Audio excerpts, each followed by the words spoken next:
Bushido ir KOK turnyras Vilniuje. Kovo 16 dieną Avia Solutions Group arenoje. Sergej Maslobojev, Raimundas Krilavičius, Ignas Barysas, Sergej Greičicho, Nauris Lukošiūnas, Edvinas Šalkovskis ir daugelis kitų vieno vakaro metu. Sveiki gerbimi žiūrovai, čia kovinio sporto laida Bushido ringas ir noriu pasisveikinti su ypatingu svečiu Sergej Greičicho. Labas, Sergejau. Labą dieną.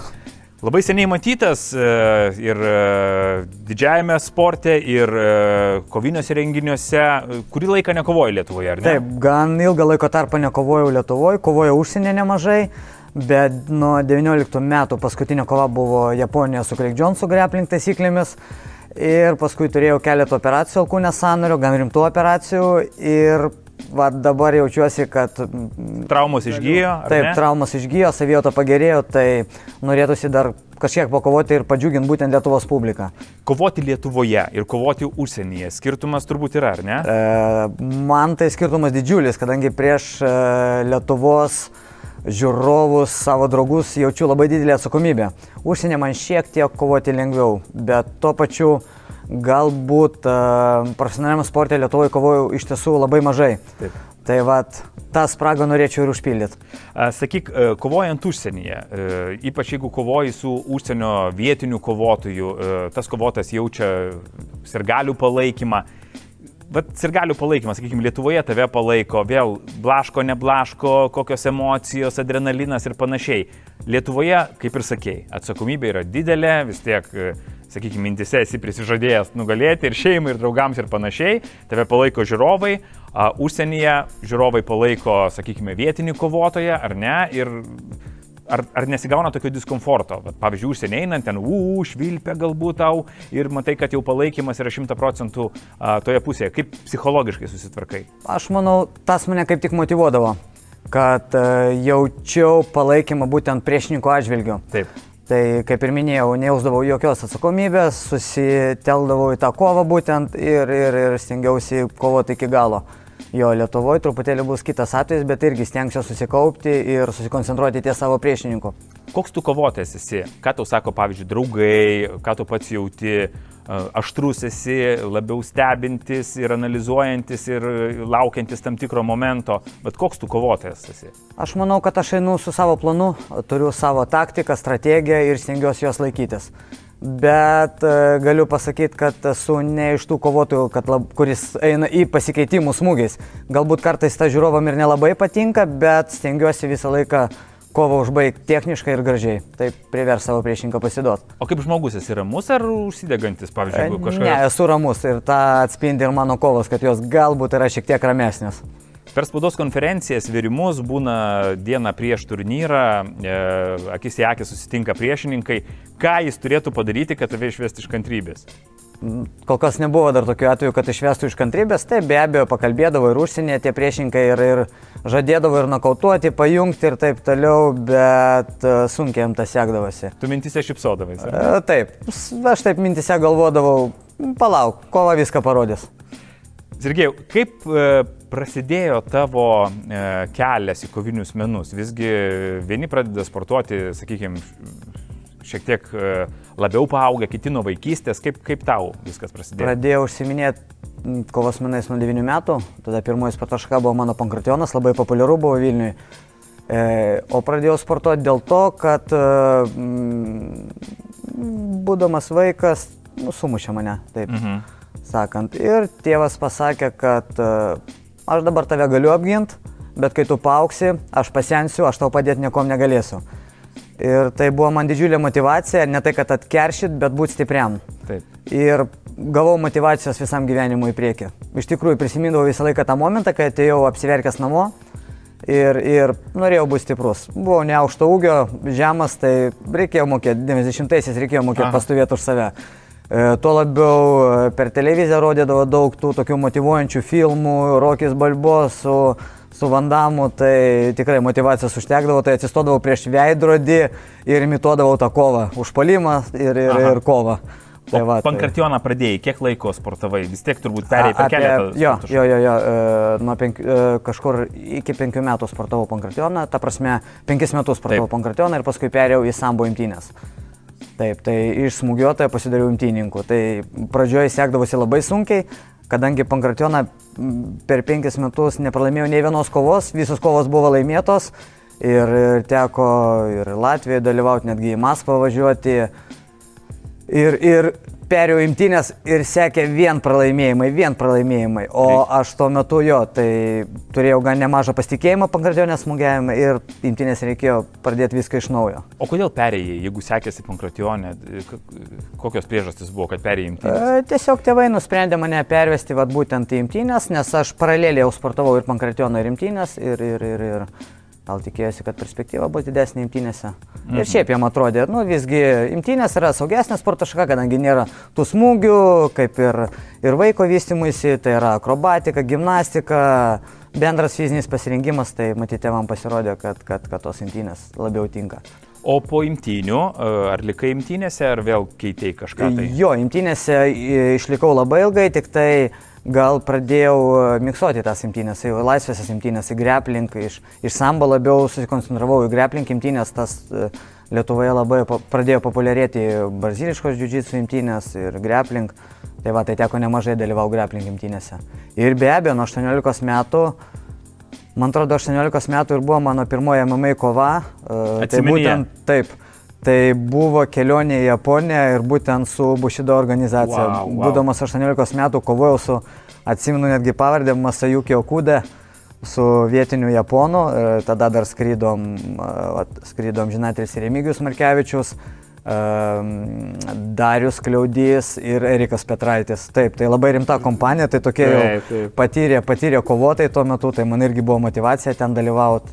Ir ta kova baigėsi lygiosiamis pagal ZST taisyklės, tai be abejo, didžiulė motyvacija. Ir ta pirma kova Japonijai, aš sakyčiau, aš įsimylėjau Japoniją, kadangi tu pradedi daryti veiksmą imtynės ir Japonai jau jie žiūri, jau jie mato, ką tu nori daryti. Tai tas man buvo labai neįprasta. Supranta publika, ar ne? Supranta būtent tas kovos meną. O pati Japonija, visgi, vėlgi, pirma kova MMA ir iš karto į Japoniją, ar ne?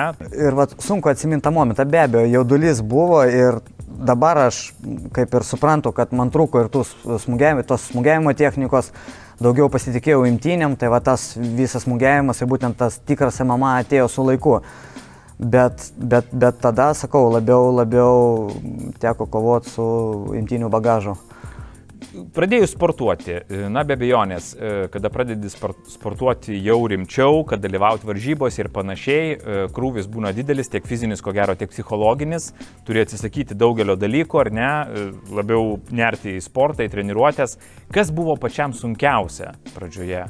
Iš tikrųjų turėjau labai didelę motyvaciją. Man netgi labai paprastas toks momentas, ateidavau nusipirkti maisto papildų ir man sakydavo, tai čia pre-workoutas, šitas geras prieš treniruotę, tonizuoja, motyvuoja, padeda susikoncentruoti. Aš sakau, man pre-workouto nereikia, sakau, aš labai turiu didelę motyvaciją. Tai tas, kaip ir minėjau nuo vaikystės, tas momentas, kai buvau nuskriaustas, tai tas variklis būtent vedė mane į priekį. Tai sakau, labai susitvarkydavau ir sportuodavau ir prieš darbą, ir po darbo 2 treniruotės iš eilės darydavau, tai būdavo 3 treniruotės į dieną, tai motyvacija būdavo didžiulė. Tai netgi treneriai mane varydavo iš salės. Per ilgai užsisėdė. Per ilgai užsibūnu.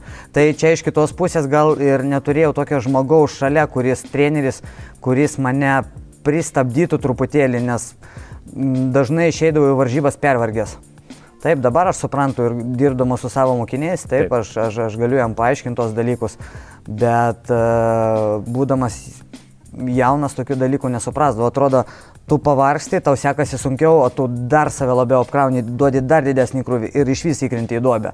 Ir išeini į varžybas toks be noro kovoti. Ilgos kovos, tikros emocijos, įtampa ir adrenalinas. Kovos menų televizijos kanale Prime Fight HD. Sakyk, pačiam per karjerą, kuri kova buvo pati įsimintiniausia? Nesvarbu, tai pergalė, pralaimėjimas, bet tiesiog pačiam tokį jautėjai viduj, kad wow, šita kova buvo mano gyvenimo kova. Aš manau, gal labiausiai įsimenu būtent tas kovas, kur laimiu paskutiniam sekundėm kovos. Ir buvo viena paskutiniųjų kovų, 17 metais dėl VKN pasaulio diržo. kovojau Slovakijoje su vietiniu kovotoju ir atlikau skausmingą kojos laužimą likus galbūt 20 sekundžių iki kovos pabaigos. O kova buvo apylygė.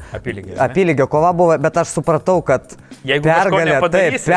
pergalė atiduos vietiniam kovotojui ir taip, ten likus 20 gal 30 sekundžių taip atlikau skausmingą veiksmą kojos, tai aišku buvo įsimintina labai ir netgi mačiau tokius nepatenkintus veidus organizatorių, kai... Kad nebuvo kaip jaučia. Taip. Sakyk, pralaimėjimas. Visą laiką apie pralaimėjimą yra galbūt sudėtingiausia kalbėti, nes vienus kovotojus pralaimėjimas galbūt nusodina truputėlį, jisai galvoja, ar aš čia gerų kelių einu ir panašiai, kitus galbūt labiau kaip tik priverčia treniruotis. Buvo per tavo karjerą pralaimėjimą? Taip, be abejo. Kaip susimotyvuodavai, kad važiuojam toliau, viskas ok, tai dar tik vienas laiptelis, keliamės ir einam į priekį? Kažkaip su to problemų labai ir nebūdavo daug. Taip, žiūrėjau kaip į darbą. Ir netgi kas neįprasta, tekdavo kovoti, tarkim, per mėnesį 3 kartus MMA kovose. Turėjau ten 2-3 prakirtimus, kitą savaitę važiuojau dalyvauti kitose varžybose. Ta prasme, kažkaip mažiau kreipdavo dėmesį į tokius dalykus. Tiesiog priiminėjai kaip treniruotė, eini dalyvauti varžybose ir, kaip žinot, pagrindinė kovodavo užsienė. Taip, ir buvo iš tikrųjų labai sunku pasirinkti arba atsisakyti, kadangi jeigu tu atsisakai, kitą kartą tavęs nepakvies, tai stengiausi visur dalyvauti ir visur kovoti. Bet ta pati motyvacija, pavyzdžiui, nesigavo padaryti savo plano, pralaimėjimas, ką veiki tada? Grįžti namo, medituoji, pasižiūri filmą su Van Damu, užsiemi kažkokią tai veiklą, užsimiršti ar bėgi vėl į sporto salę, šlifuoji veiksmus? Dažniausiai būdavo, kad bėgdavau vėl į sporto salę, nes į tą sportą žiūrėjau labai fanatiškai, su didelė atsakomybė. Dėl to po varžybų grįždavau, netgi ir po laimėtos kovos grįždavau iškart į treniruotes sekančią dieną. Taip, kažkaip psichologiškai susitvarkydavau su savim, ties to dalykų tikrai neturėjau jokių problemų. Tai jo, motyvacijos užteko ir... O dabar ta motyvacija perduodi jaunimui, ar motyvuoti dabartiniai sportininkai yra? Ar visgi iš tų 90-ųjų sunku perduoti tą ugnelę tokią? Iš tikrųjų, tų 90-ųjų vaikai, jie buvo labiau motyvuoti. Jie turėjo mažiau žinių, bet jie tikrai dėjo visas pastangas, kad pasiekti rezultatą. Dabar yra visas galimybės. Taip, YouTube'as pilnas veiksmų, pilnos kovų, gali analizuoti. Treneriai turi žymiai daugiau žinių, bet tą jaunimą motyvuoti gan sunku. Bet nepaisant to, vis tiek turiu labai gerų mokinių, kurie tapo netgi pasaulio čempionais. Taip, šiemet mokinys, kuris sportuoja pas mane nuo 5 metų, tai sportuoja vis jau 13 metų pas mane, tai Lenkijoje tapo UVV grappling pasaulio čempionu ir Abu Dabėje mėgėjų MMA 3 vietos laimėtojų. Tai kad pasiekti tokį rezultatą, tai... Prakaito išlieta daug savai. Taip, prakaito išlieta daug, tai taip, vis tiek vienas kitas vaikinas vis tiek yra gan motyvuotas. Bet ta motyvacija irgi atėjo per tam tikrą laiko tarpą. Įsivažiavo ir tikrai mato save kaip kovotojų ir aš manau, kad netolimoje ateityje pamatysime tos kovotojus kovojančius būtent KOK ringe. Sergėjau, kovoti pačiam ir leisti į ringą savo auklėtinį. Kur jaudinės labiau? Kovoti pačiam yra žymiai lengviau. Netgi iš senesnių laikų, kaip išvedinėjau savo draugus kovotojus, tai baimės buvo žymiai daugiau. Taigi netgi mane draugai jau ramindavo, sako, Sergėjau, raminkis, net pas mane drebėdavo rankos. Drebėdavo rankos ir ta baimė, nes tu nežinai, kaip bus, kaip seksis. Kaip už save tu gali atsakyti, daugmaž turi strategiją, viskas normaliai apšyli, prakaitas išbėga, viskas liuks, eini kovoji. Tai irgi, kai išvedinėjai savo mokinį, tai taip, jauti atsakomybę ir prieš jį, kadangi tu įruošėjai varžybom, jauti atsakomybę prieš tėvus. Tai jo, ir prieš save, taip, prieš tėvus, save, ir prieš jį. Taip. Ir atsakomybė, ar tinkamai paruoši sportininką, ar ta technika, tavo strategija veikia, neveikia. Dabar užsiemi vien profesionalių sportų, ar ne? Tai ir sportuoji pats ir treniruoji. Taip. Ar turi kažkokį dar hobį? Taip, be abejo, turiu hobį. Vienas toks hobis, kur mane seka jau nuo pačios vaikystės, irgi gal nuo 5-4 metų, tai žvejyba. Tai kokią didžiausią žuvį pagavęs jis? Ir lydekų didelių, ir karpių didelių, lydeka gal 5 kg, karpis 8 kg, tai va ta žvejyba, tai būtent ta veikla, kuri mane ramina, taip, ir ypatingai mėgstu gamtą, su valtelį išplaukti, su savo tėvų ramiai, kokį šeštadienį, sekmadienį, ypatingai kokį pavasarį, vasarą pažvejoti, tai yra čia Čilas, mano atsigavimas, čilas, taip, tokia kaip ir meditacija tuo pačiu, kai trauki tą lydeką, meškerė sulinkus, tai pamiršti ir apie darbus, sportus, apie visas kovas, tai atsipalaiduoju pilnu 100%. Tai labai buvo smagu iš tikrųjų su tavim Sergejau pakalbėti, man atrodo, mes galėtume dar vieną laidą kalbėti, tiek daug yra įdomių gyvenimo momentų, apie ką norėtųsi, bet man atrodo, kad mes galėsime ir ateities laidose truputėlį dar pasikalbėti apie vieną ar kitą tavo gyvenimo ir sporto aspektą. O dabar pačiai pabaigai aš noriu, kad tu į kamerą galbūt perduotum kažkokią tai žinią, kažkokį tai palinkėjimą ar patarimą visai jaunai kartai. Na, kaip žinia, dabar jaunoji karta laiką leidžia prie kompiuterių ir panašiai. Tai kaip, vat keliais žodžiais, žinutė tėvams, žinutė jaunimui, kad ateiti, kad sportuoti, kad palaikyti sveiką gyvenimo būdą. Taip, tai jaunimui patarčiau tobulėti, nesustoti ir tobulėti ne tik sportą, bet ir moksluose, nes tai tikrai pravers gyvenime. Na kągi, gerbiami žiūrovai, čia buvo kovinio sporto laida Bushido ringas, Sergej Greičicho viešėjo pas mus, na, o mes jį pamatysime kovo 16 dieną Avia Solutions Group arenoje, didžiajame Bushido ir Kyokai turnyre. Noriu priminti, kad išankstinius bilietus galite įsigyti Bilietai LT platformoje, o visa informacija socialiniuose tinkluose ir taip pat interneto svetainėse kyokaifights.com ir bushido.lt. Ačiū Sergejau, kad lankėsi mūsų laidoje, iki naujų susitikimų. Iki. Viso. Bushido ir Kyokai turnyras Vilniuje, kovo 16 dieną Avia Solutions Group arenoje. Sergej Maslobojev, Raimundas Krilavičius, Ignas Barysas, Sergej Greičicho, Nauris Lukošiūnas, Edvinas Šalkovskis ir daugelis kitų vieno vakaro metu.